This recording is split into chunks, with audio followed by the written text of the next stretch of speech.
Hi. தெரியுறேண்ணா, கீழே தெரியுதே பள்ளம். கிட்டத்தட்ட 5000 அடி ஆழத்துக்கு மேலே இருக்குது. அதாவது தரைத்தளம் இங்கேருந்து பார்த்தா தெரியுது.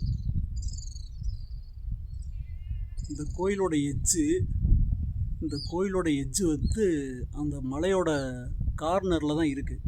இந்த செவரை தாண்டிடுச்சு அப்படின்னு சொன்னால் ஃபுல்லாக பள்ளம்தான்.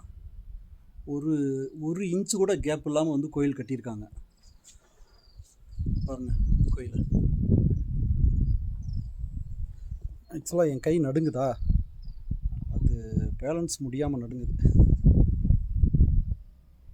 இந்த கோயிலோட கருவறை வந்து மலையோட எட்ஜில் தான் இருக்குது.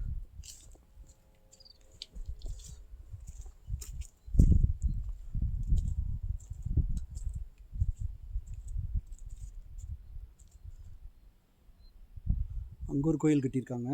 அதை தாண்டி அங்கே ஒரு வீர ஆஞ்சநேயர் கோயில் இருக்குது.